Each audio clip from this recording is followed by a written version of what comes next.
Bienvenue, peuple de Dieu. C'est si bon de vous retrouver tous à nouveau.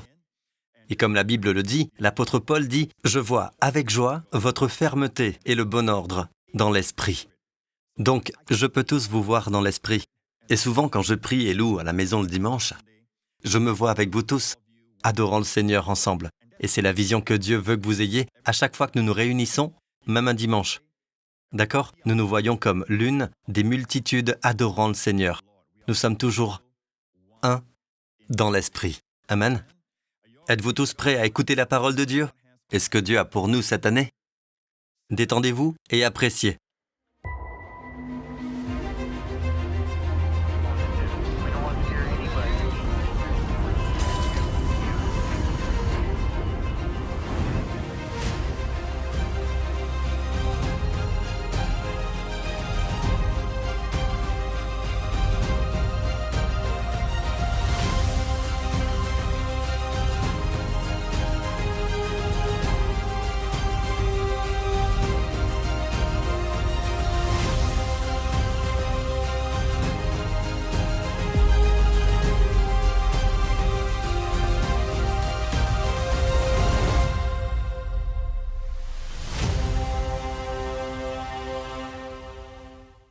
L'année de la vision. Chazon. Chazon est un mot hébreu qui désigne les visions prophétiques de Dieu. Quand Dieu vous parle sous forme d'image, c'est une vision chazon. Et la différence avec les visions du monde ou du diable, c'est que les résultats sont tous à la lumière de Dieu. Si Dieu le dit, si Dieu le montre, cela s'accomplira. Amen. Et généralement, quand le diable donne une vision, je veux dire, le diable aussi peut donner une vision, mais généralement la vision sera quelque chose de catastrophique, quelque chose de maléfique qui vous dévastera en quelque sorte. Vous vous sentez déprimé et vous vous sentez coupable, rien qu'en y pensant, ou vous faites un cauchemar à ce sujet. Quand vous vous réveillez, liez-le au nom de Jésus. Amen. Si quelque chose provoque la peur dans votre cœur, si vous faites un cauchemar dans lequel vous ou votre famille êtes en danger, ou en proie à quelque chose de négatif, liez-le au nom de Jésus quand vous vous réveillez. Amen. Vous savez que le diable peut prophétiser ses plans, mais le diable n'est pas omniscient. Seul Dieu est omniscient. Amen. Jésus, dans la chambre haute, a dit « Quand le Saint-Esprit viendra, non seulement il vous enseignera toutes choses, il vous conduira dans toute la vérité, mais il vous annoncera les choses à venir. » C'est l'avenir, d'accord ? Ne renonçons pas à notre héritage légitime. Amen. Et c'est pourquoi nous devons continuer à prier cette prière, que je vous encourage à prier sur vous-même chaque jour. Amen. La prière d'Éphésiens 1, 17, afin que Dieu vous donne un esprit de sagesse et de révélation. Amen. Dans sa connaissance. Et qu'il illumine les yeux de votre cœur, pour que vous sachiez quelle est l'espérance qui s'attache à son appel, quelle est la richesse de la gloire de son héritage qu'il réserve aux saints. C'est ça votre héritage. Et quelle est l'infinie grandeur de sa puissance, cette puissance de résurrection qu'il a déployée en Christ en le ressuscitant des morts. Dieu veut que nous soyons au courant, que nous soyons conscients et en pleine possession de cette puissance. Amen. Qui a ressuscité Jésus d'entre les morts. C'est pourquoi il veut que nous la connaissions et que nous marchions en elle. Amen. Louez le Seigneur. Tout cela vient par révélation. Si nous pouvons étudier notre façon d'accéder à toutes ces vérités, Amen, nous n'aurons pas besoin de faire cette prière. Mais cela ne vient que par l'esprit de sagesse et de révélation étant libéré en nous. Les yeux de notre cœur. Nous saurons quelle est l'espérance qui s'attache à notre appel. Et l'espérance de l'appel vous donnera un sentiment d'avoir un but bien précis dans la vie. Vous savez, vous n'êtes pas simplement en train de flotter le long de la rivière de la vie. Vous savez que vous avez un appel. C'est un appel céleste. Amen. Et avec cet appel, avec cette vision, vient la provision. Vient toute la provision. Vient toutes les ressources pour vous aider dans votre appel. Amen. Aujourd'hui, je veux partager avec vous comment Dieu parle. Amen. La méthodologie. Maintenant que nous savons que Dieu veut nous donner cette vision chazon pour nos vies. Maintenant, pour cette vision chazon, ça peut impliquer différents niveaux de vision chazon, différentes couches et facettes de notre vie. Amen. Même pour un dirigeant. Amen. Un roi comme Nebuchadnezzar, il a eu un rêve de Dieu. Il a eu une vision dans la nuit de ce qui allait se passer. Quelque chose que Dieu révélera même à un incroyant. Amen. Un roi incroyant. Amen. Ses voix. Mais il faut un croyant pour interpréter le rêve. Amen. Un non-croyant ne sera pas en mesure de comprendre les symboles et ce que tout cela signifie. mais quelqu'un rempli de l'Esprit de Dieu sera capable de le dire. Souvenez-vous aussi de Pharaon en Égypte. Pharaon avait le même défi. Vous savez, il avait ce rêve récurrent, amen, et personne n'était capable de l'interpréter, sauf Joseph. Et il a dit ceci, « Pourrions-nous trouver un homme tel que celui-ci, qui a en lui l'Esprit de Dieu ?» Il peut voir Dieu en Joseph. Donc, ils peuvent avoir des rêves, ils peuvent avoir une vision, mais ils ne sont pas capables d'interpréter. Cela est du domaine de la sagesse, une sagesse qui vient de Dieu. Souvenez-vous de ceci. L'apôtre Pierre, le jour de la Pentecôte, il s'est levé. Et souvenez-vous aussi que c'est après la mort et la résurrection de Jésus, et ressuscité. Il est mort pour nos péchés, amen. Il a été crucifié, et nous avons tous été crucifiés avec lui, amen. Quand il a été enterré, nous avons été enterrés avec lui. Quand il est ressuscité, nous sommes ressuscités avec lui. Et il nous a fait asseoir ensemble dans les lieux célestes, en Jésus-Christ. Donc maintenant, nous sommes dans la Nouvelle Alliance. La Nouvelle Alliance a été inaugurée, amen. Donc ce que je vais partager maintenant, c'est la Nouvelle Alliance. Il n'y a plus d'ancienne alliance. Certaines personnes disent que, vous savez, dans la Nouvelle Alliance, Dieu ne parle pas par des visions et des rêves, où ils disent que Dieu le peut, mais ce n'est pas sa façon normale de procéder. Ok, donc ils discréditent les visions et les rêves. Et ils amènent les gens à... En fait, ils annulent les visions et les rêves dans la vie des croyants. Les croyants ne les estiment pas, ils ne s'y attendent pas. Ils ne veulent pas que ça se manifeste, de peur de recevoir une vision du diable. Alors mon ami, nous devons faire attention à ne pas tomber dans ce piège. Amen. C'est notre héritage légitime. Donc l'apôtre Pierre, le jour de la Pentecôte, qui est dans une nouvelle alliance, Christ, ayant déjà été glorifié à la droite du Père, dit ceci. La raison pour laquelle le Saint-Esprit a été déversé, c'est parce que Jésus a été glorifié. Rappelez-vous, dans Jean 7, Jésus dit que si quelqu'un a soif, qu'il vienne à moi et qu'il boive.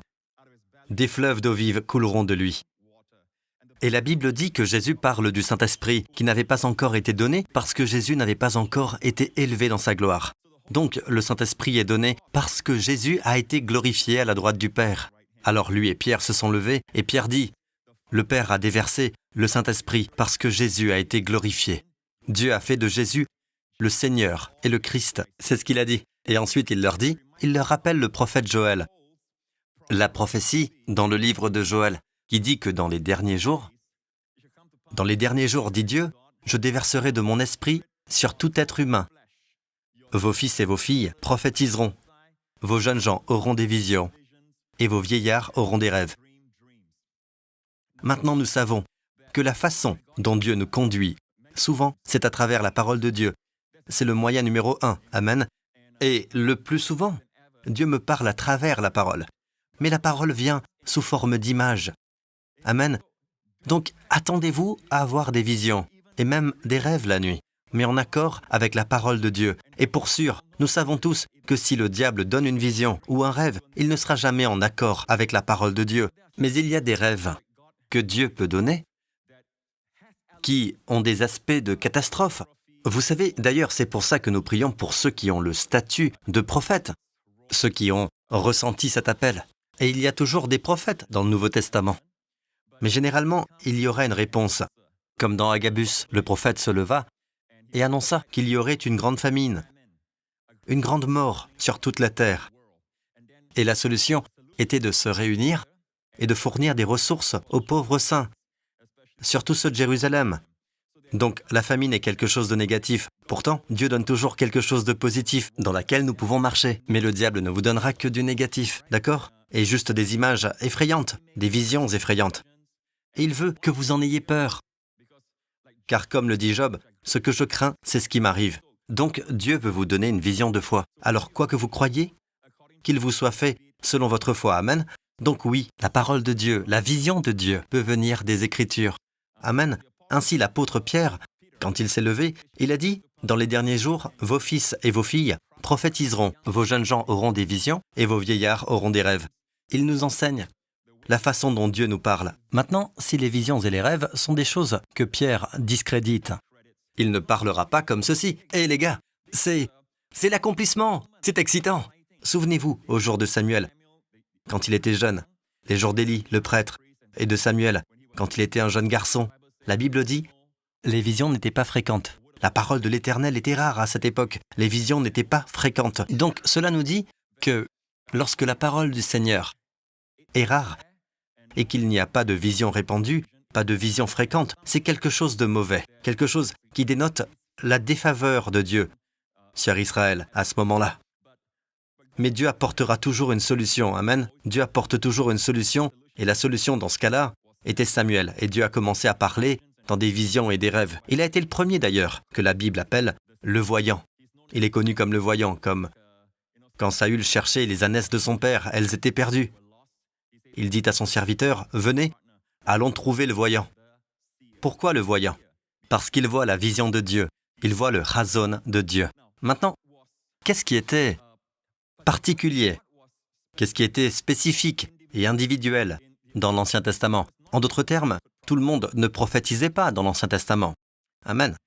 Seuls les prophètes, seuls eux ont des visions, ce sont eux qui auront des rêves. Et bien sûr, un prophète, un prêtre ou un roi peut se qualifier pour cela. Mais le plus souvent, c'est dans le ministère du prophète dans l'Ancien Testament. Ce qui était réservé pour ce ministère est maintenant la propriété, l'héritage donné par Dieu à chaque enfant de Dieu. Amen. Si vous êtes un croyant, amen. Si vous êtes un chrétien, c'est votre héritage. Donc, cela ne veut pas dire que nous sommes tous des prophètes. Il y a encore des prophètes du Nouveau Testament. Amen. L'un des 5 dons que Jésus donne dans le livre des Éphésiens. Voyons maintenant ce que Dieu a d'autre pour nous. La semaine dernière aussi, nous avons partagé sur Habakkuk. Habakkuk a vu tous les maux du monde et il se tournait vers Dieu. « Dieu, pourquoi contemples-tu l'injustice? Et quelle est la solution ?» Et Dieu m'a donné la solution dans une vision. Et il s'agit là de vision chazon. L'Éternel dit « Écris la vision et grave-la sur des tablettes, afin que celui qui la lise puisse courir. » Notez que cela ne veut pas dire que la vision se réalisera le jour suivant. Et le verset suivant dit « Car la vision est encore pour un temps déterminé, et elle parle de la fin. Et ne mentira pas. Si elle tarde, attends-la, car elle viendra sûrement. Elle ne sera pas différée. » Amen. Dieu dit « Quand je vous donne une vision, parfois elle peut donner l'impression de retarder, mais attendez-la. Elle s'accomplira sûrement. Elle ne tardera pas. » Amen. Loué soit le Seigneur. Donc, nous devons écrire. C'est une bonne pratique pour vous de prendre un carnet ou un cahier que vous avez, et même votre smartphone, si vous avez une page de notes que vous voulez utiliser. D'accord? Vous pouvez le faire. Mais c'est une attitude de foi. Vous venez à Dieu et vous demandez à Dieu. Et je l'ai déjà fait. Demandez à Dieu, comment vois-tu mon mariage? Comment vois-tu mon ministère, mon travail? Seigneur, comment me vois-tu? Amen. Et puis, vous écrivez, parce que vous verrez les visions surgir dans votre esprit. Il se peut que ce ne soit que des visions brèves, légères, qui surgissent. Je veux vous apprendre à voir la vision chazon de Dieu.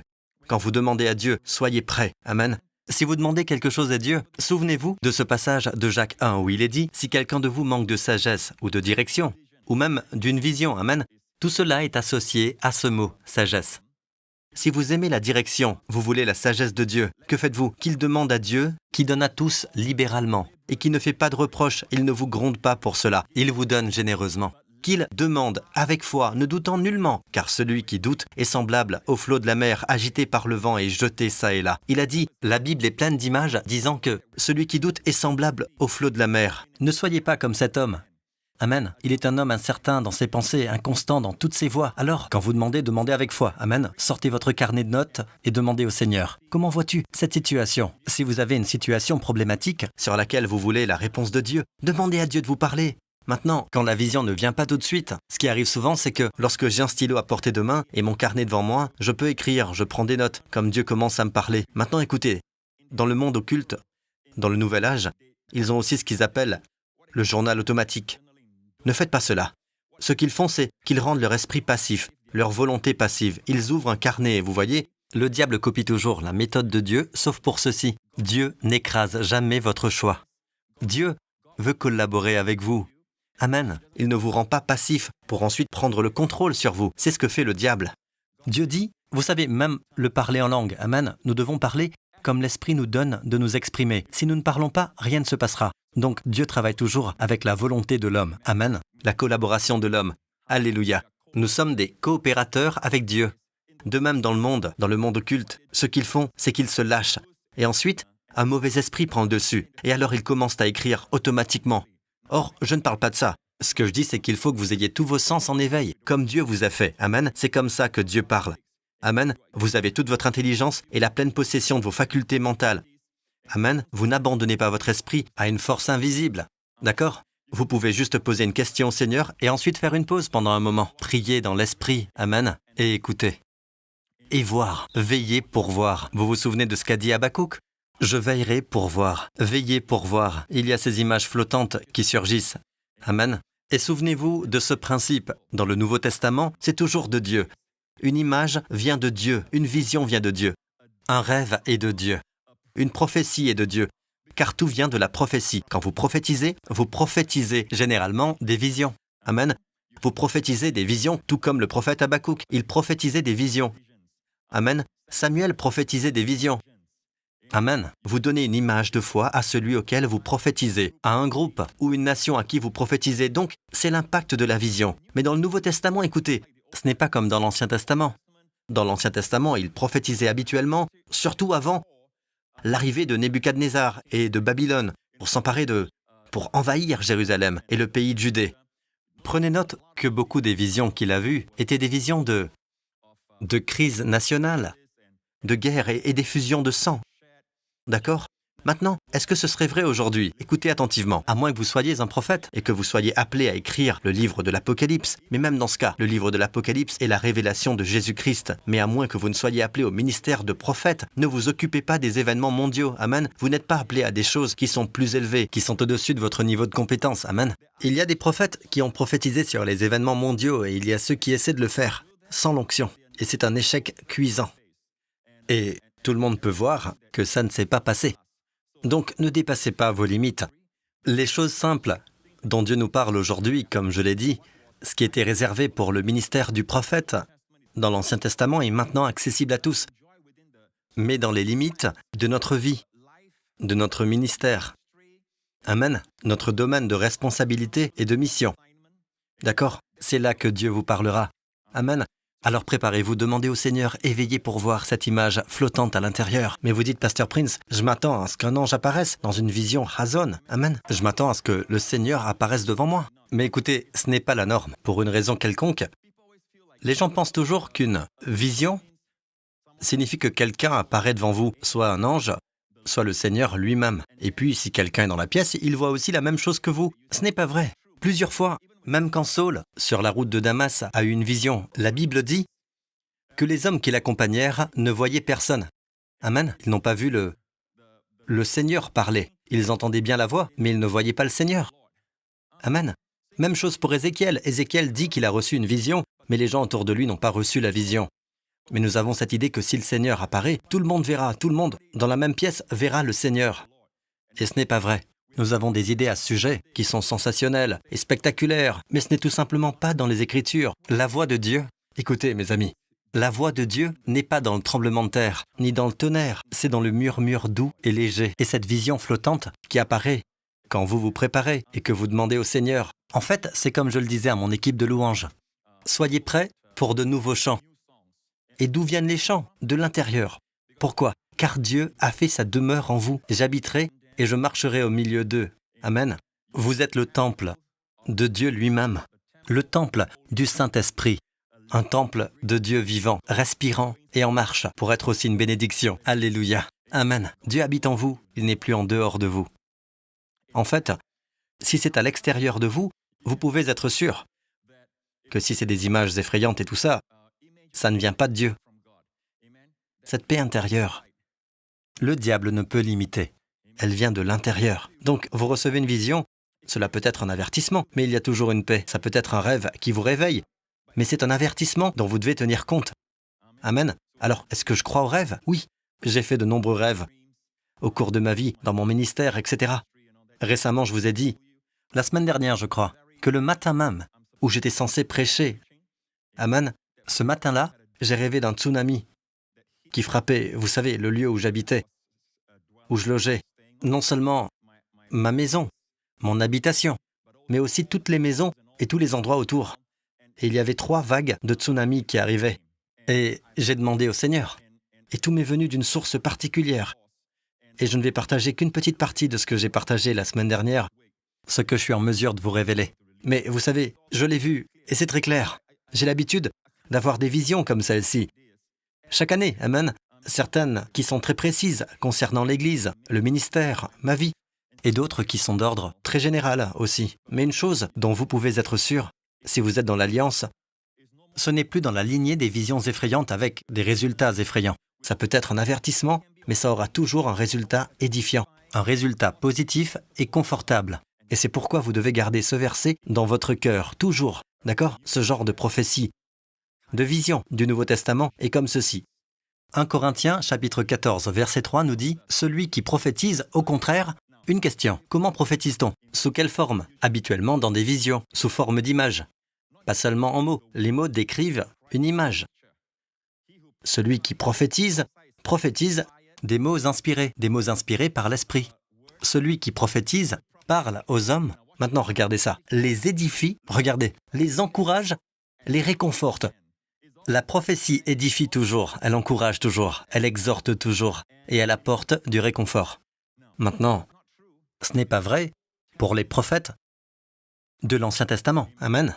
Bien souvent, leurs prophéties n'apportaient pas du réconfort, mais de l'inconfort. Elles n'édifiaient pas, mais elles vous brisaient presque. Amen.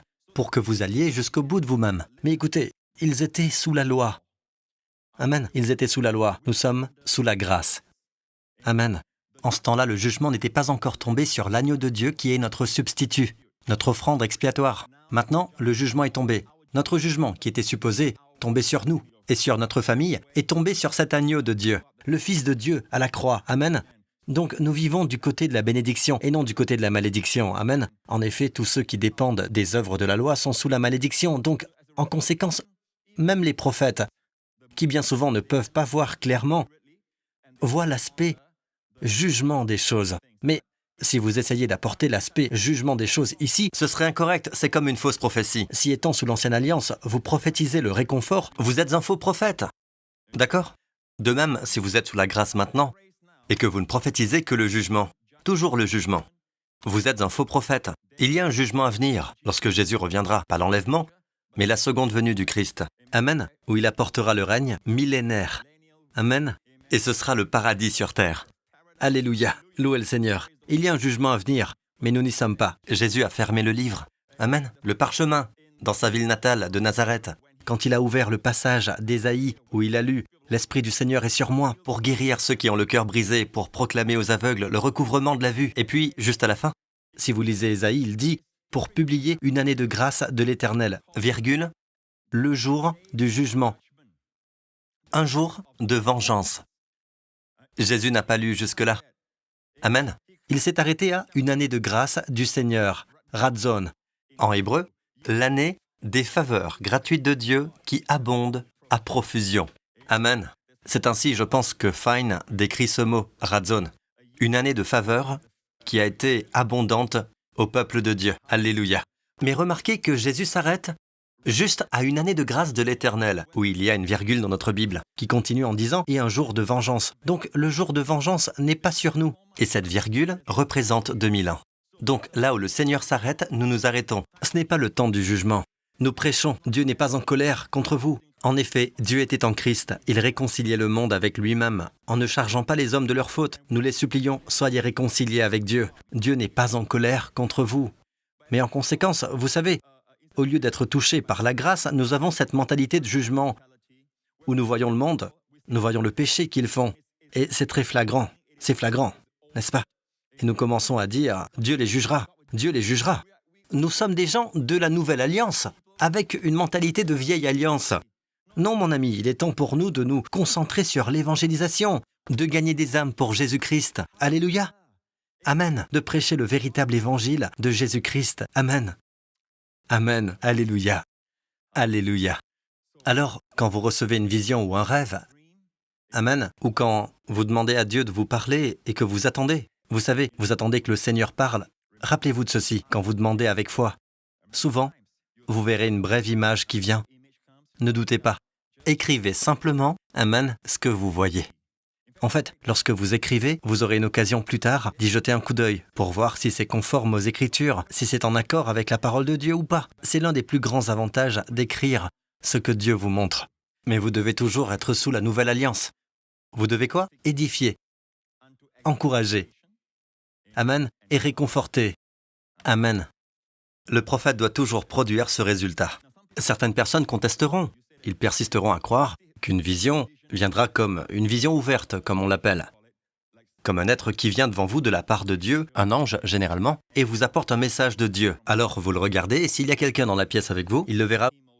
Maintenant, écoutez, je vais vous montrer un prophète appelé Daniel. Daniel a reçu beaucoup de visions et de rêves de la part de Dieu. En fait, la Bible dit dans Daniel 1, 17, il est dit « Dieu accorda à ces 4 jeunes gens, les amis de Daniel et Daniel, de la connaissance et de la perspicacité dans tout ce qui concernait la littérature et la sagesse. » Vous pouvez prier cela pour vos enfants. J'ai prié cela pour Jessica pendant de nombreuses années. Quand elle a commencé l'école, j'ai commencé à réclamer cela pour elle. Que Dieu lui donne de la connaissance. Notez que Dieu leur a donné. Si nous pouvons acquérir de la connaissance et de la perspicacité rien qu'en étudiant toute la littérature, n'est-ce pas? Cela ne suffira pas, car c'est quelque chose que Dieu leur a donné. Amen. Ce que nous avons, c'est la connaissance, d'accord? Juste la connaissance naturelle. Ce que nous avons, c'est la capacité à expliquer, juste la capacité naturelle. Mais ce que Dieu leur a donné, c'est la connaissance et la perspicacité qui viennent du Seigneur. Amen. Dans tout ce qui concernait la littérature et la sagesse. De plus, Daniel était capable d'expliquer toutes les visions et tous les rêves. Et c'était un jeune garçon, probablement un adolescent à cette époque. Et Daniel était capable d'expliquer toutes les visions et tous les rêves. Bien, Daniel était un prophète. Et vous savez, il a vu l'ange Gabriel apporter le message de la 70e, très célèbre vision dans la Bible appelée les 70 semaines prophétiques de Daniel. Nous sommes toujours dans ces 70 semaines prophétiques de Daniel. Et puis, Daniel a eu une vision de Dieu. Quand le roi Nebuchadnezzar a eu un rêve de Dieu qu'il n'a pas été en mesure d'interpréter. Il a essayé de demander à tous ses sages de l'interpréter et il n'y arrivait pas. Et ils lui ont dit « Pourquoi ne nous racontes-tu pas le rêve ? Ô roi, raconte-nous le rêve et alors nous t'en révélerons l'explication. » Il a dit « Haha, vous faites les malins, vous voulez que je vous raconte le rêve pour que vous donniez ce que vous voulez comme explication. Non, c'est à vous de me révéler l'explication, d'accord? Alors je saurai que vous entendez l'explication de la part de Dieu. » Personne ne pouvait le faire. Et la Bible nous dit que Daniel, ces 4 hommes, 4 jeunes garçons, en fait, ils étaient probablement adolescents à cette époque. Et en fait, ils ont demandé à Dieu, car ils font partie des hommes sages. Amen. Ils ont été amenés d'Israël pour faire partie des sages dans la cour de Nebuchadnezzar. Et ils ont prié Dieu et lui ont demandé de la sagesse, de la compassion. La Bible dit, c'est alors que le secret fut révélé à Daniel, dans une vision pendant la nuit. Et Daniel est allé voir le roi, et il a donné au roi le rêve qu'il a vu, et l'explication qui en découle. Amen. Et le roi a su que cela venait de Dieu, et il a promu Daniel. Mais comment Daniel a-t-il eu des visions? Voulez-vous voir comment Daniel voit les visions? Ce n'est pas tout le temps comme une vision ouverte. Oui, il y a une vision ouverte où l'ange apparaît devant vous. Je n'en ai pas eu beaucoup. Amen. J'ai eu une vision d'un ange avec les yeux ouverts une fois. Il y a de nombreuses années de cela. Et puis j'ai eu beaucoup de visions intérieures qui se sont réalisées. Amen. Alors, regardez Daniel et comment il voit les visions, d'accord?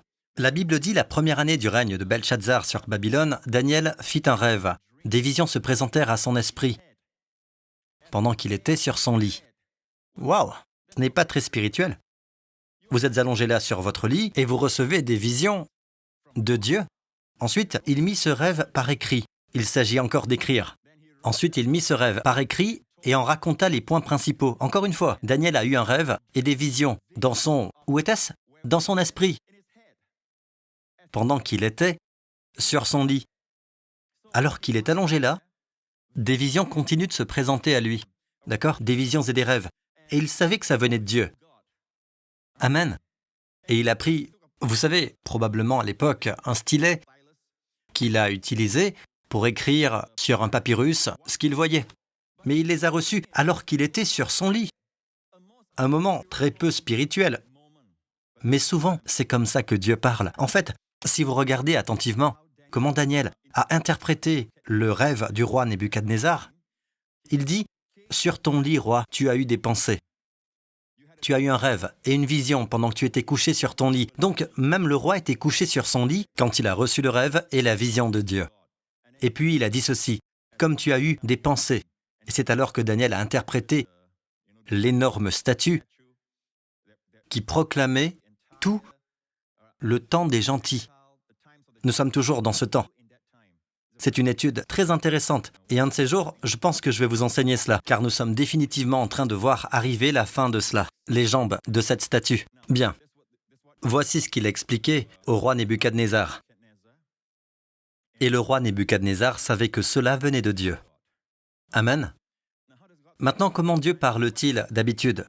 Qu'a dit Dieu à Aaron et Myriam quand ils ont en quelque sorte dédaigné Moïse à un moment donné, surtout Myriam à ce moment-là, car il avait épousé une femme à un moment donné, et elle n'était pas heureuse. Et elle se plaignait. Dieu est apparu et il dit, « Écoute bien mes paroles, lorsqu'il y aura parmi vous un prophète, c'est dans une vision, que moi l'Éternel, je me révélerai à lui, dans une vision. C'est dans un rêve que je lui parlerai. » Vous voyez, Dieu ne pense pas que les visions et les rêves venant de lui soient quelque chose que nous devons dévaloriser, amen, discréditer. Non, Dieu veut que nous sachions, en fait, il nous le dit avec insistance, amen. Si je parle à un prophète, ce sera dans des visions et des rêves. Je communiquerai avec lui dans des visions et des rêves. Donc maintenant, ce qui était réservé pour cette fonction particulière est à présent notre héritage donné par Dieu, amen. Nous pouvons avoir des visions et des rêves. Amen. Amen. Tous les jours, quotidiennement même, oui. Vous serez attentif. Quand vous priez pour quelqu'un, priez et écoutez ce que Dieu dit. Quand je dis écouter, ce n'est pas toujours une voix. Oui, Dieu peut parler, amen. Comme Pierre, vous savez, quand il était sur le toit, il a entendu la voix après avoir vu la vision. Et la voix disait, « Il y a 3 hommes qui te cherchent. Descends, sans hésiter, et pars avec eux, sans hésiter. » Donc, Dieu peut parler, oui. Mais souvent, ces paroles viennent dans une vision. Vous priez pour quelqu'un, et ensuite, vous avez une vision. Parlez-en.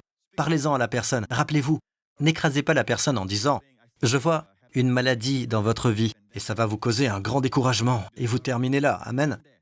Je me souviens qu'il y a de nombreuses années, j'étais opprimé en tant qu'étudiant, et je suis allé voir quelqu'un que j'estimais être une personne remplie de l'esprit. Amen, un homme de Dieu. Et il a prié avec moi ainsi. Tout est obscurité, ténèbres, tout en posant sa main sur ma tête. Obscurité. Je vois beaucoup de ténèbres et elles t'oppressent. C'est pour ça que je veux que vous priez pour moi. Amen. À cette époque, l'ennemi m'oppressait à cause de l'appel que j'ai reçu pour ma vie. Mais je ne savais pas pour l'appel. Amen. Mais vous savez, il priait. Et en fait, il disait des choses comme « Tout est obscur, tout est noir ». C'était dans une bibliothèque. Je m'en souviens encore. Et il a dit « Cela t'accable beaucoup ». Et juste après, je m'en souviens encore. Il s'est levé et il est parti. Il m'a laissé en plan. Vous le croyez ça? Ce n'est pas une vision de Dieu. Puis plus tard, un homme appelé Paul Kane, dans le stade ouvert, a appelé mon nom. Il a prophétisé, il savait tout de moi. En fait, il a mentionné plus d'une fois et que j'allais avoir des visions. J'allais avoir des visions. Je n'ai jamais réalisé qu'il y aurait un accomplissement cette année, 2021, de cette vision dans laquelle nous allons tous marcher. Amen. Le Seigneur nous appelle tous, pas seulement un pasteur ou un groupe de pasteurs ou de leaders à marcher dans cette voie, ou juste les prophètes, mais nous tous, vos fils et vos filles, vos jeunes gens et vos vieillards. Alléluia. Amen. Vous êtes avec moi jusqu'ici. Amen. Même le prophète Osée. Amen. Osée. Le prophète Osée, chapitre 12, verset 10. Dieu dit, « J'ai parlé aux prophètes, j'ai multiplié les visions, et par les prophètes, j'ai proposé des paraboles.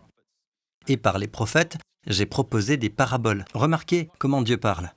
Il multiplie les visions. Vous voyez ça? Beaucoup de visions, par opposition à des visions peu fréquentes, dans 1 Samuel 3. Dieu parle en multipliant les visions et par les prophètes. Il a proposé des paraboles, tout comme Pierre. Je sais que Pierre était déjà dans la Nouvelle Alliance. Amen. Quand il a reçu la vision de la nappe blanche, comme une toile qui descendait, une toile blanche, qui descendait du ciel. Et il vit toutes sortes de bêtes impures et des animaux non cachers. Et Dieu dit, « Lève-toi, Pierre, tue et mange. » Donc, même dans la Nouvelle Alliance, c'était sous forme de paraboles. Amen. Ici, il est dit qu'il a multiplié les visions et qu'il a proposé des paraboles. Dans une autre version, le mot parabole est similitude. Dieu donne des représentations, des paraboles, même dans la Nouvelle Alliance, comme Pierre l'a eu. Pierre a eu cette vision qui était tout en parabole et qui représente les païens. Amen. Ce que Dieu a déclaré pur, toi, ne le considère pas comme impur. Amen. Donc nous y voilà. Même dans la Nouvelle Alliance, Dieu parle dans des visions et des rêves. En fait, dans le livre de l'Apocalypse, Dieu parle en signes. Amen. Il est dit qu'il a signifié. Amen. Qu'il a signifié par son serviteur Jean. Qu'il a signifié. Signifié vient du mot signe. Signifié. Amen. Ce ne sont que des symboles, des signes, des représentations, des images. Amen. Louons le Seigneur. Merci Jésus. Alléluia. Alors, préparons-nous.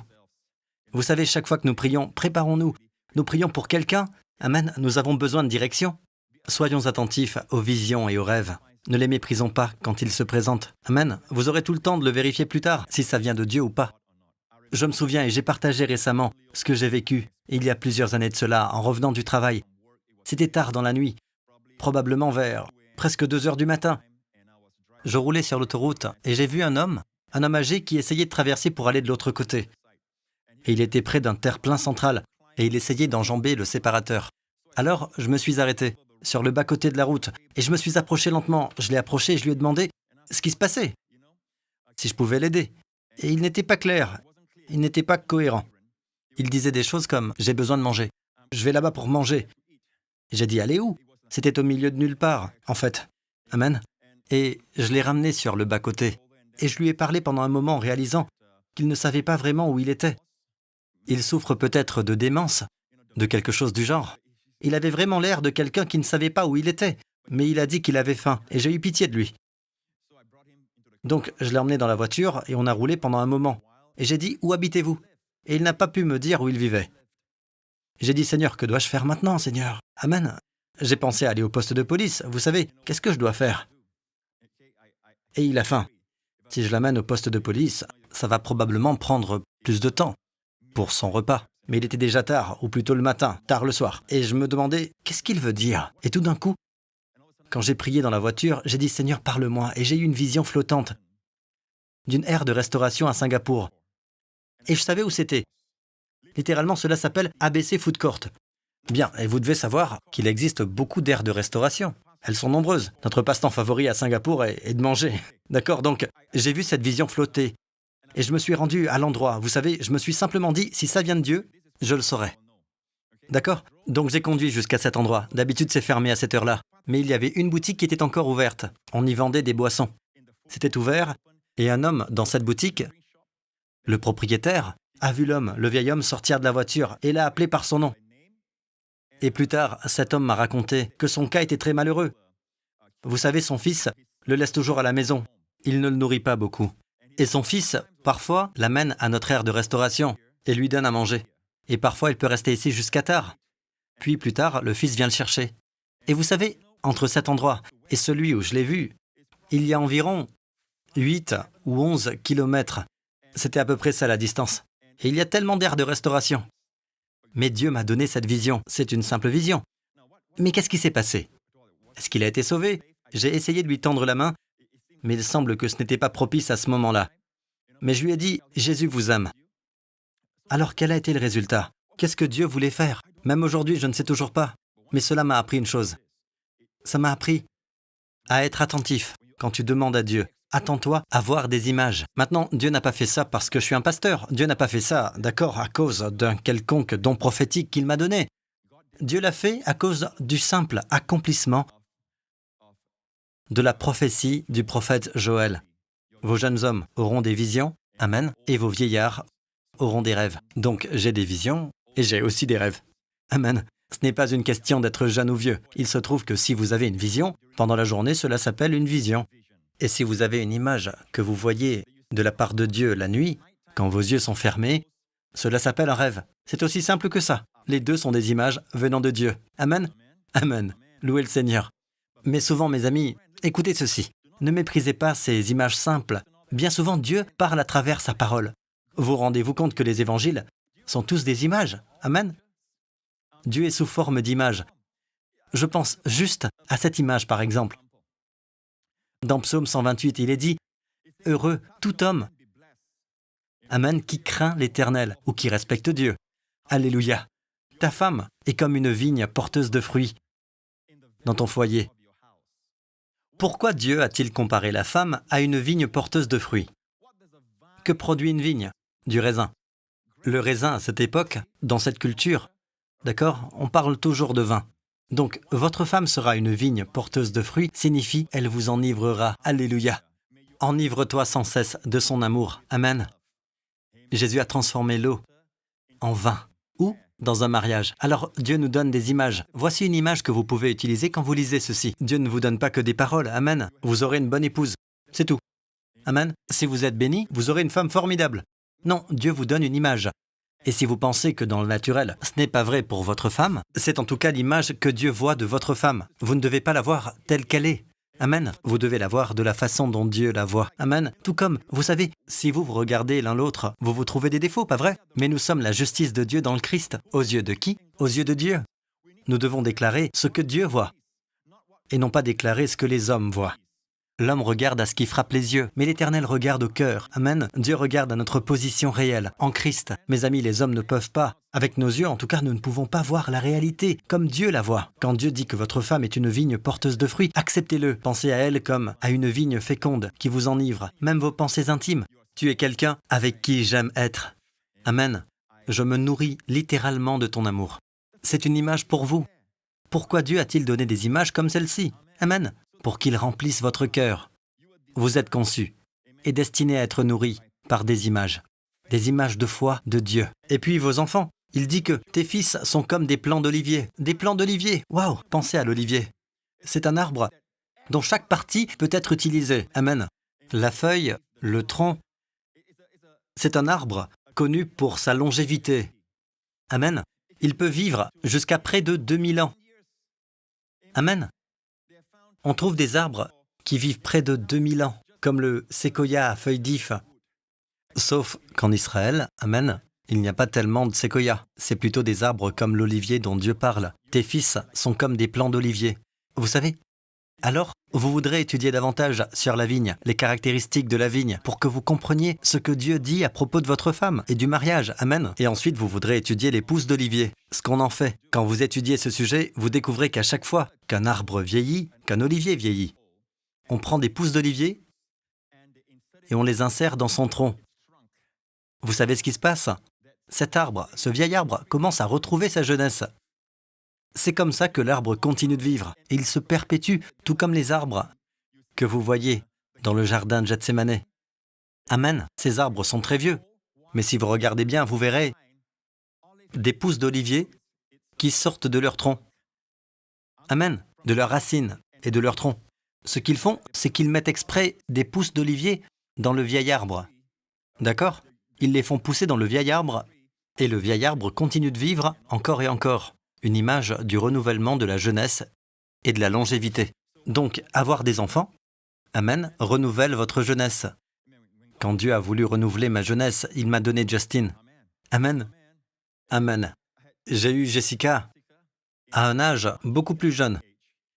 Et j'ai maintenant Justin à un âge un peu plus avancé.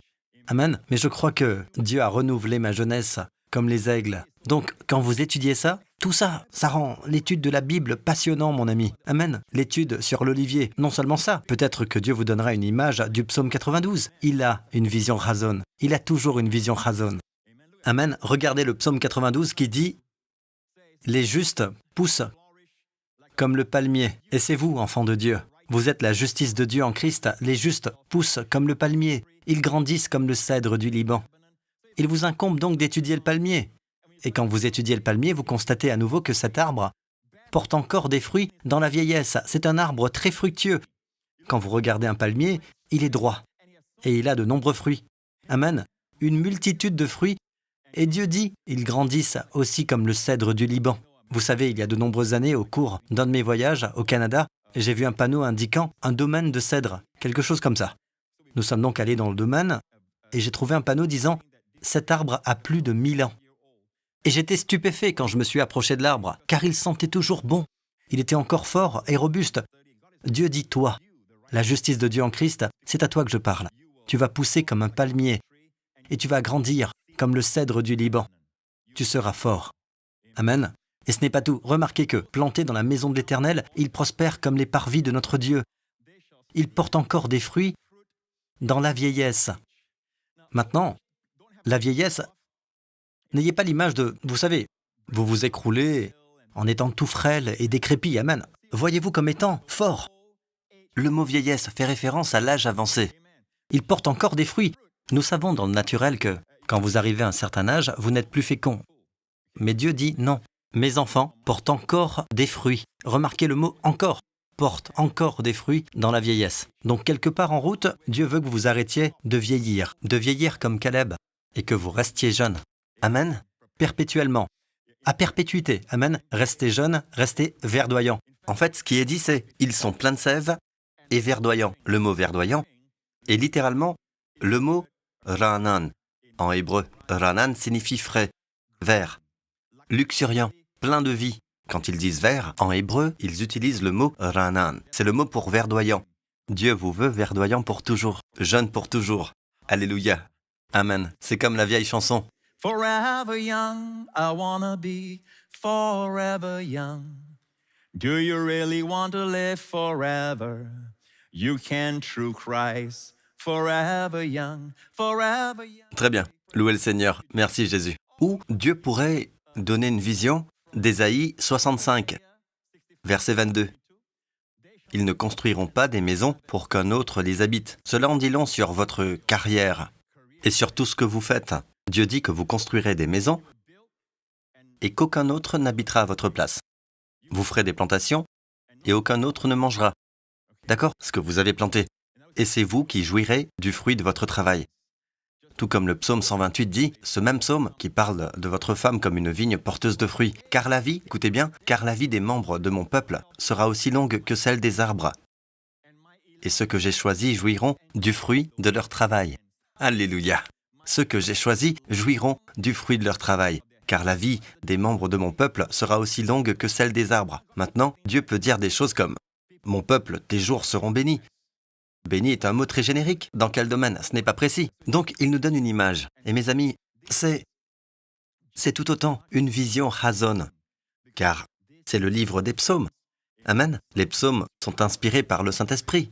N'est-ce pas? Dieu a inspiré toute cette écriture. Donc, c'est une vision Chazon. Donc, ne méprisez pas cette vision Chazon qui vient de Dieu. Recevez-la. Amen. Faites-en l'image de votre vie. Quand vous voyez votre femme, voyez une vigne porteuse de fruits. Amen.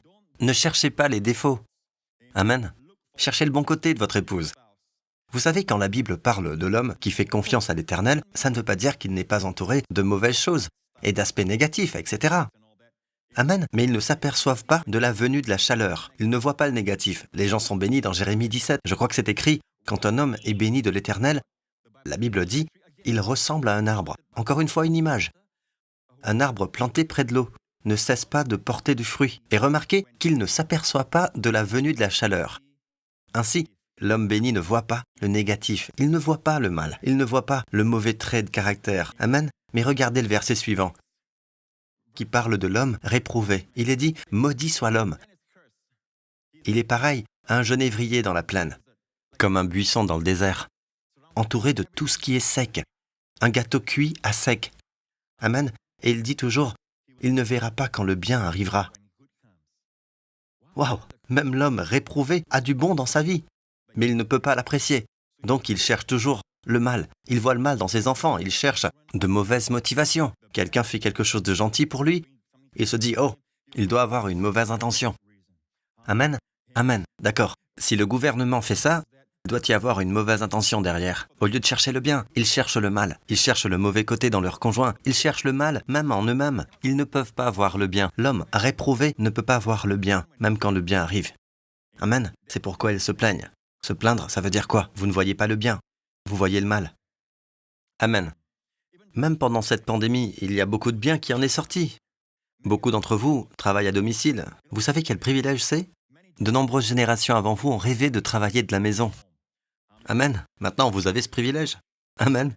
Et ce n'est qu'un court privilège. Amen. Mais écoutez, mes amis, appréciez, voyez le bien en toutes choses. Apprenez à voir le bien. Les gens diront, eh bien, vous ne faites pas face à la réalité. Non, écoutez, mes amis, je regarde la meilleure réalité qui soit. Et cela compte aussi, si vous cherchez le mal et pas le bien, vous ne faites pas face à la réalité, parce que le bien est là, mais vous ne le regardez pas. Vous ne faites pas face à la réalité.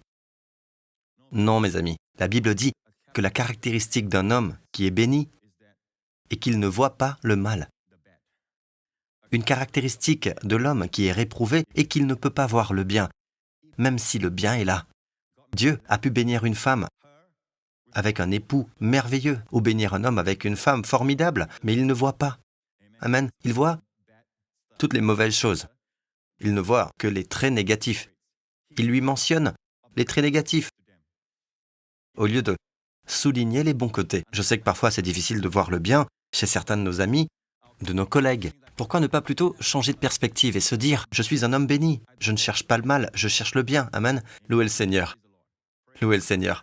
Bien, comment en est-on arrivé là? Alors, car la vie des membres de mon peuple sera aussi longue que celle des arbres. Dieu veut que vos jours soient comme ceux d'un arbre, comme le séquoia à feuilles d'if, qui peut durer jusqu'à environ 1800 ans.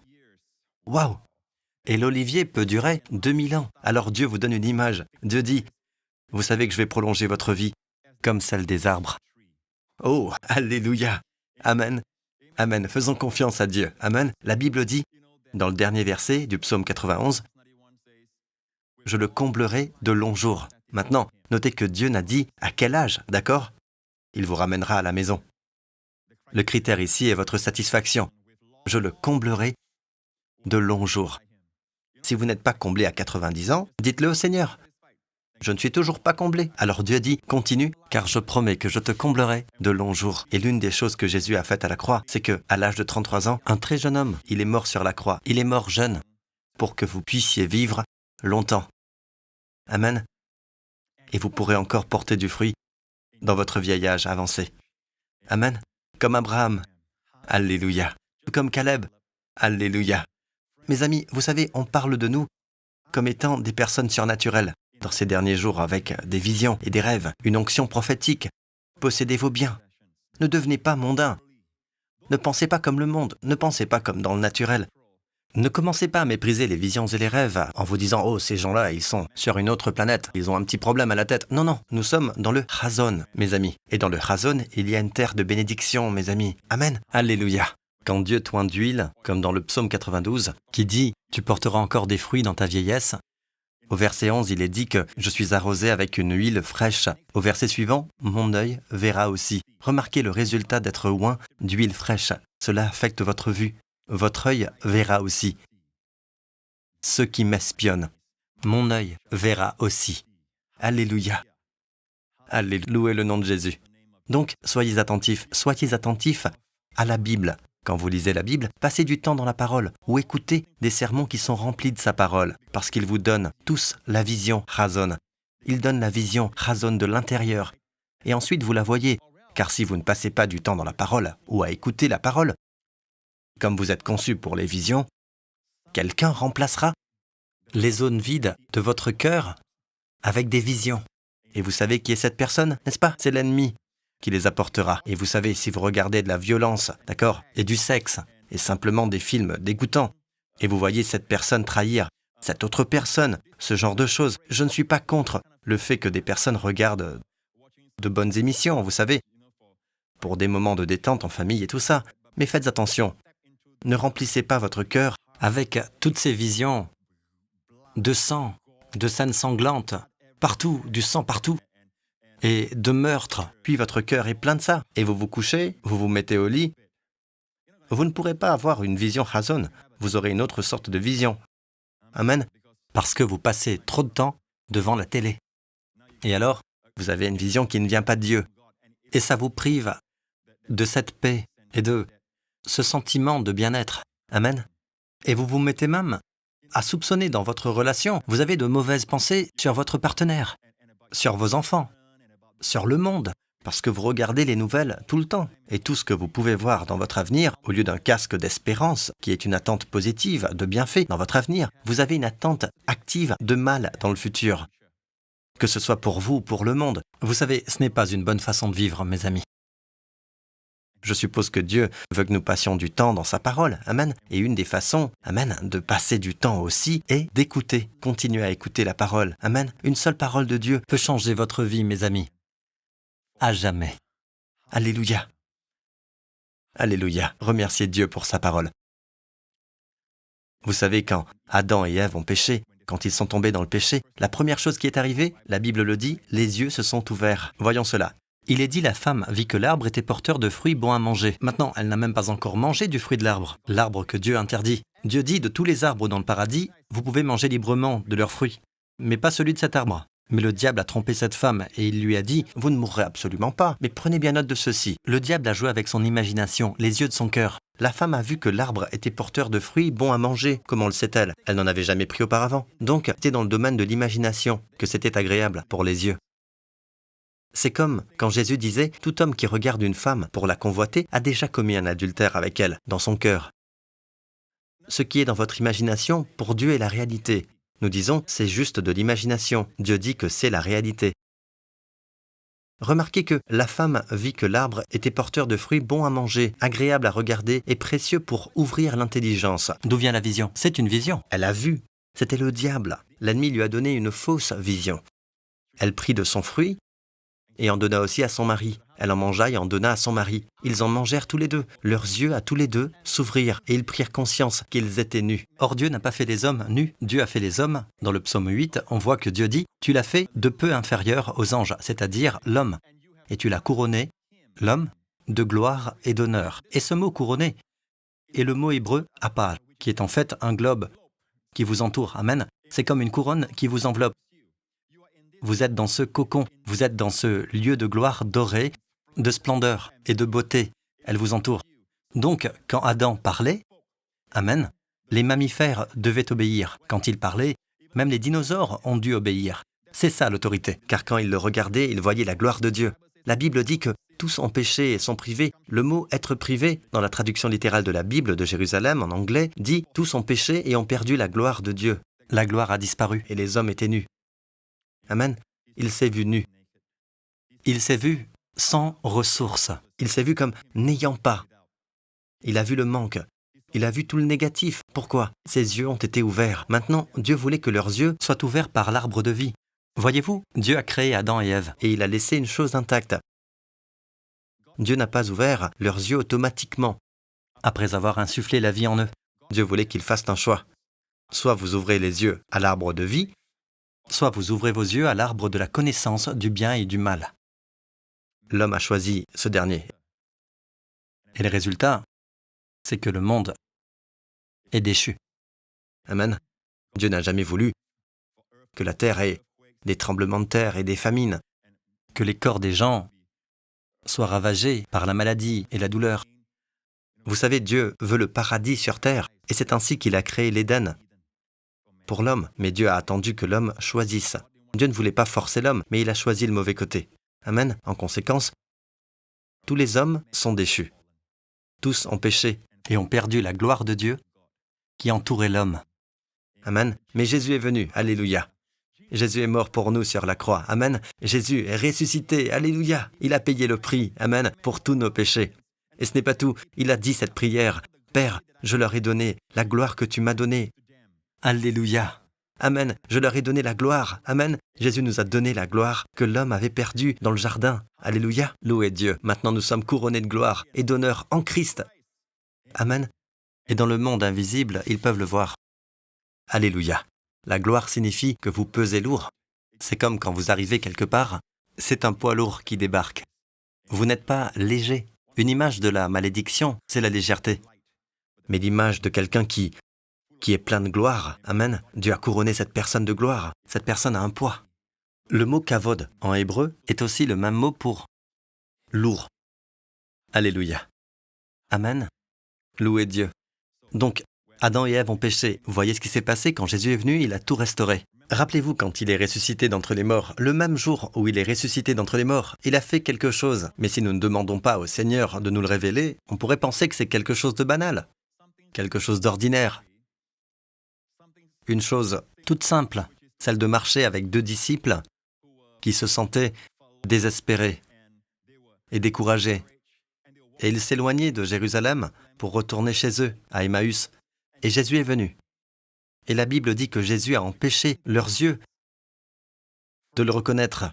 Rappelez-vous quand l'homme a ouvert ses yeux en regardant le mauvais arbre, il a vu son manque. Amen. Maintenant, quand il marchait avec Jésus, il leur expliqua dans toutes les Écritures ce qu'il concernait, mais leurs yeux étaient retenus. Pourquoi?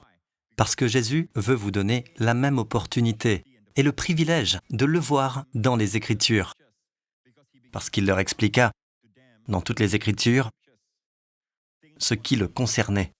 Il ne veut pas qu'il le voie et croie, mais il veut qu'il le voie dans les Écritures.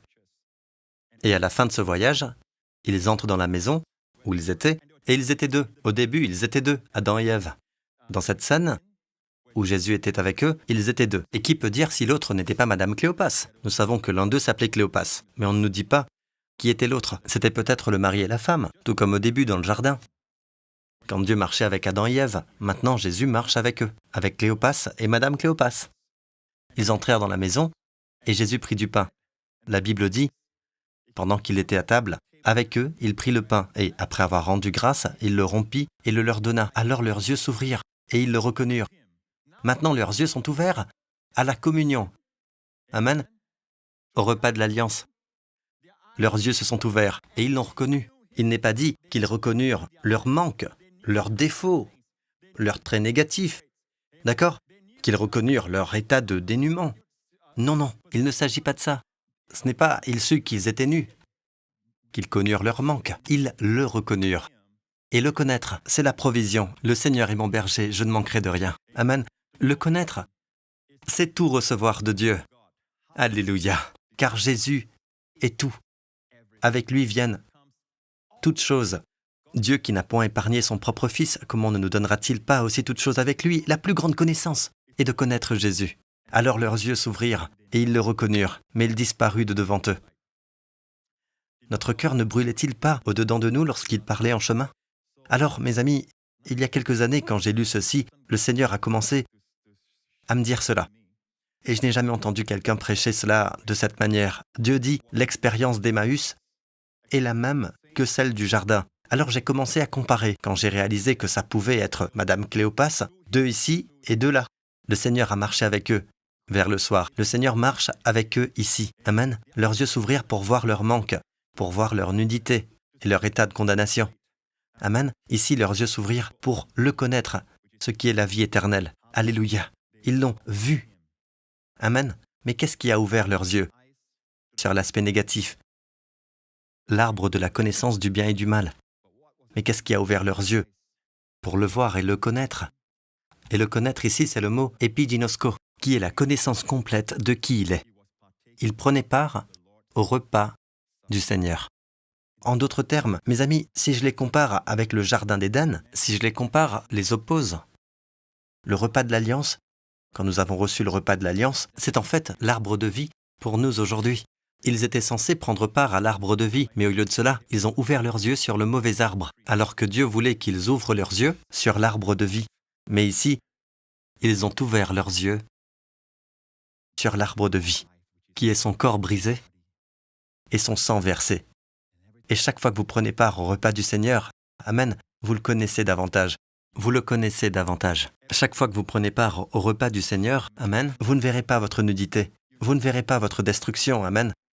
Vous ne verrez pas votre état de condamnation. Mais vous verrez la provision, la plénitude en lui. Amen. Amen. Et vous verrez votre santé et votre guérison dans le Seigneur. Alléluia. Merci Seigneur Jésus. Amen. Et c'est pourquoi, vers la fin de l'année dernière, je ne savais pas encore que la vision Chazon allait être le thème de l'année. Mais j'ai vu que le Seigneur a commencé à me donner des visions de personnes recevant ces miracles, ces guérisons. Amen. J'ai commencé à voir des gens, à voir des percées dans différents domaines de leur vie. Et Dieu m'a dit, je veux que tu sois fidèle pour rappeler ces visions. Nous avons eu tellement de témoignages de vies transformées, de corps guéris. Amen. J'en vois une en ce moment même.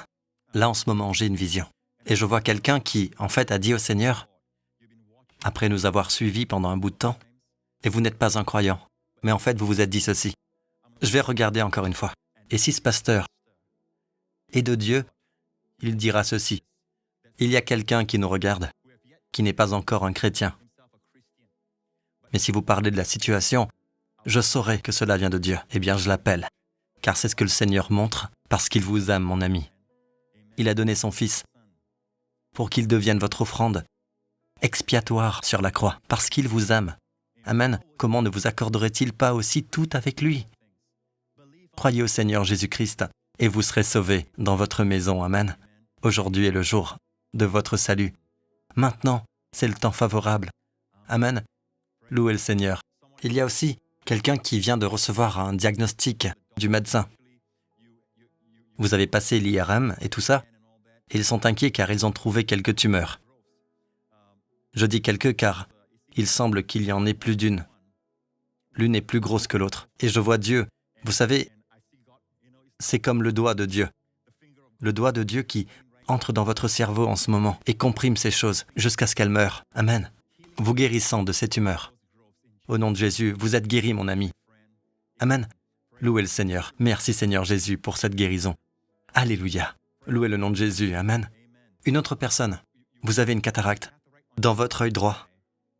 Et on dirait qu'il y a une autre, plus petite ici, de l'autre côté, mais on dirait que celle de droite vous perturbe le plus et maintenant, je vois le Seigneur comme autant le voile de vos yeux, pour enlever cette zone problématique comme un dévoilement.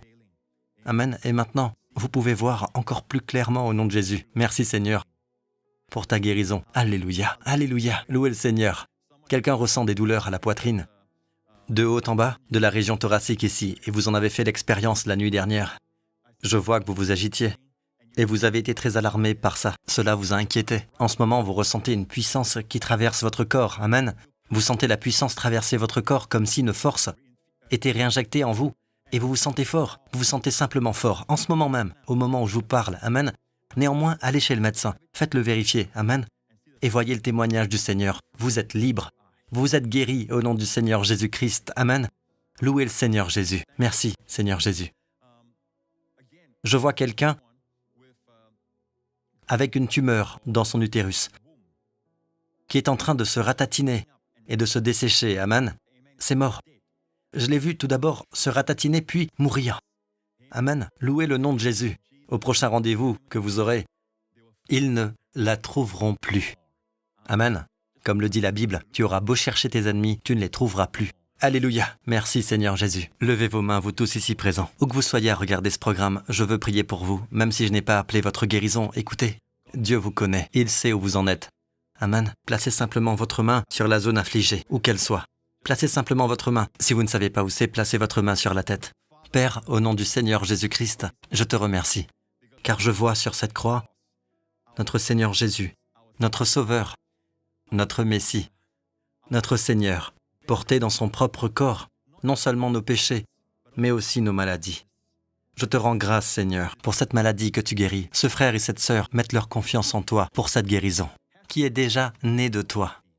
C'est une affaire réglée. Cette maladie n'a pas le droit de rester dans ce corps. Au nom du Seigneur Jésus-Christ, je commande à cette maladie de mourir. Au nom du Seigneur Jésus-Christ, j'ordonne qu'elle soit arrachée de votre corps et qu'elle soit jetée à la mer. Au nom du Seigneur Jésus-Christ, soyez guéris depuis le sommet de votre tête jusqu'à la plante de vos pieds. Au nom du Seigneur Jésus-Christ. Et que votre vie, désormais, que votre vie soit aussi longue que celle des arbres. Qu'elle soit aussi longue que celle des arbres. Que vous portiez encore des fruits dans la vieillesse, plein de sève et verdoyant. Alléluia. Je prie pour les mariages de ceux qui regardent en ce moment même, au nom de Jésus, même si votre conjoint ne regarde pas. Au nom du Seigneur Jésus, je vois une famille qui est bénie. Je vous vois, mon ami, comme un arbre planté près d'un cours d'eau qui donne son fruit en sa saison. Et quoi que vous fassiez, votre feuillage ne se flétrit pas. Vous resterez toujours vert, toujours jeune. Amen. Et tout ce que vous faites, vous réussit. C'est la Bible. Et je dis cela pour vous. Cette vision est la vôtre. Recevez-la. Votre femme sera comme une vigne porteuse de fruits et vos enfants comme des plants d'olivier. Amen. Se réjouissant. Amen. Vous voyez le bien en eux. Amen. Vous voyez le bien en eux. Amen. Vous cherchez, par la grâce de Dieu, à voir le bien en eux. Toujours. Il y a des moments où vous devez gérer certains comportements et des problèmes chez vos enfants et tout ça. Mais après ça, vous voyez toujours le bon côté des choses. Même quand vous faites face à cette situation, vous voyez toujours le bien. Vous voyez le potentiel, plutôt qu'un trait négatif. Alléluia. Je prie au nom de Jésus que vos familles soient comme des phares. Amen. Un phare de lumière pour toutes les familles autour de vous, dans votre cercle de connaissances, qui ne sont peut-être pas en sécurité, mais qui verront dans votre famille une maison qui est bénie par le Seigneur. Amen. C'est comme la maison d'Obed-Édom, parce que l'arche de l'Alliance est là. Amen. Ce n'est pas une maison parfaite. Amen. Pas encore. Alléluia. Jusqu'à ce que Jésus vienne. Mais vous savez que c'est une maison pleine de ses bénédictions. Amen. Et nous sommes en train d'apprendre, même quand Dieu expose nos traits négatifs, c'est toujours pour nous amener plus haut. Amen. Pour nous amener plus haut. Alléluia. Louez le Seigneur. Amen. Alléluia. Si vous n'avez pas prié pour recevoir Jésus, pour lui faire confiance en tant que votre sauveur personnel et Seigneur, assurez-vous que vous êtes en sécurité. Si jamais votre cœur s'arrête de battre à n'importe quel moment, vous savez que le paradis est votre maison. Vous vous réveillerez tout de suite au paradis, alléluia, dans la présence du Seigneur pour toujours. Si vous n'avez pas fait de Jésus votre sauveur et Seigneur, et vous, mon ami, dont je viens de parler, priez cette prière avec moi maintenant. Dites, Père Céleste, je te remercie que le Christ est mort sur la croix pour mes péchés, qu'il est ressuscité de la mort pour ma justification. Jésus-Christ est mon Seigneur. Dites, Jésus-Christ est mon Seigneur et mon Sauveur. Je te remercie. Je suis justifié par le sang de Jésus. Je te remercie. Tous mes péchés sont pardonnés, effacés de ma vie. Merci Père, au nom de Jésus. Maintenant, remplissez votre vision d'une vie qui est bénie. Jésus a dit ceci, et permettez à ces paroles de chanter dans votre cœur. Je suis venu pour que vous ayez la vie et que vous l'ayez en abondance. Il n'est pas venu pour que vous ayez de plus en plus de morts ou la vie d'une manière médiocre. Non, pas du tout. Il est venu pour que vous ayez la vie en abondance. Donc vous voyez cela comme une image en ce moment. Amen. Amen. Voyez sa provision. Soyez conscient de lui. Et mieux encore, demandez-lui de remplir votre propre cœur de sa vision pour vous cette année. Au nom du Seigneur Jésus, levez-vous. Si vous le pouvez, alléluia. Louez le Seigneur. Amen. Vous savez, les enfants sont si précieux. Vous savez, il y avait un enfant qui en fait venait de découvrir l'histoire de la création. Comme tout à l'heure, j'ai parlé de la création dans le jardin d'Éden. Il venait d'apprendre cela. Et la partie qui le fascinait le plus, c'était quand Dieu avait pris une côte d'Adam pour créer Ève. Alors un jour, la mère l'a vu allongée sur le lit, l'air malade, et la mère a dit « Qu'est-ce qui ne va pas ?» Il répondit « Je ne sais pas, j'ai mal sur le côté. Je pense que je vais avoir une femme. » Amen. Levez vos mains, vous qui êtes ici, dans ce lieu. Vous savez, je sens qu'il y a une onction spéciale, comme l'arche de l'Alliance. Le Seigneur Jésus veut résider dans votre maison d'une nouvelle manière. Amen. En étant le centre de votre maison. Lui permettrez-vous de le faire? Que votre maison soit bénie comme la maison d'Obed-Édom. Amen. Levez tous vos mains, vous tous ici présents, en cette semaine. Que le Seigneur vous bénisse et qu'il vous garde. Que le Seigneur vous bénisse avec les bénédictions du Père Abraham et qu'il vous garde, vous et vos enfants, du virus Covid-19, de chacune de ces mutations et de toute autre infection et de toute maladie, de tout danger, de tout accident, de toute tragédie et de tout pouvoir du malin, par le sang de Jésus-Christ. Que le Seigneur fasse briller son visage sur vous et vos familles et vous accorde sa grâce. Oui, sa bonté et son amour vous poursuivent dès maintenant. Amen. Et tout au long de cette semaine, sa bonté et son amour vous poursuivront. Vous allez profiter de sa bonté cette semaine. Et le Seigneur se tourne vers chacun de vous et vous accorde, à vous et à vos proches, sa paix, shalom, au nom du Seigneur Jésus-Christ. Amen. Je vous aime tous.